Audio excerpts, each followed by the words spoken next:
Hello and welcome back to day 49 of How to Fix the World in 80 Days, and today we're talking about healthcare.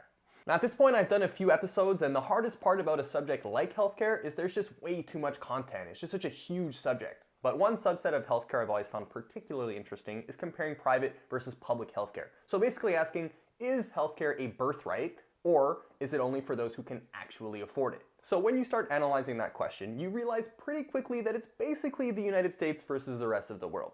Of the 34 OECD countries, 31 have some version of universal healthcare, and the last 3 are Greece, Poland, and the United States. So what is it about these 3 countries that made them not want to do universal healthcare? Is it possible that they know something the rest of us don't? Like, do Americans live longer? Well, no, actually their life expectancy is ranked 31st. Or are Americans the healthiest? Well, no, actually 38% of their adult population is obese. Or maybe even, is American healthcare the cheapest? Well, no, actually it's the 3rd most expensive in the world. Americans spend 17% of their GDP on healthcare. Socialist Canada, 11.5.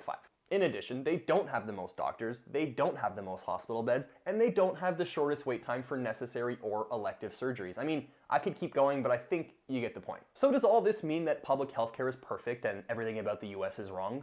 No, of course not. Far from it, actually. In many of those categories, the US ranked near the top, but, and this is important, they were not number 1. If they were number 1, it would be much easier to justify some of the more negative aspects of their healthcare system, like the fact that 30 million Americans don't have any coverage at all, but you're not number 1.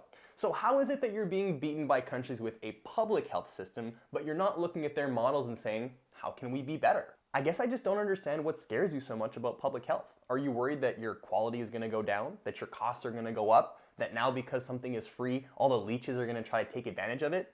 Good. You should be worried about all that. But what I really don't understand is, do you not think we all asked ourselves those same questions?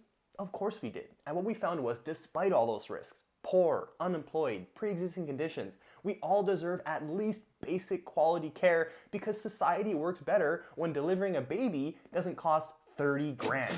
Why do you think you're the only ones who can't see that? So here's a potential solution for you. Why not just do a bit of both? Yeah, sure, you guys have Medicare and Medicaid, but that's just a fraction of what the rest of the world is doing. For all the whining people do about Canada being a bureaucratic, socialist nightmare, 60% of Canadians still have some kind of private health insurance, so it doesn't have to be one way or the other. In the US, it seems, from a distance at least, that you're not even asking the right questions. While the rest of the world is worried about finding a balance between effective and efficient healthcare, you're busy playing a political economic game with people's lives. With your taxpayers' lives, no less. Will a public health system fix all of those problems?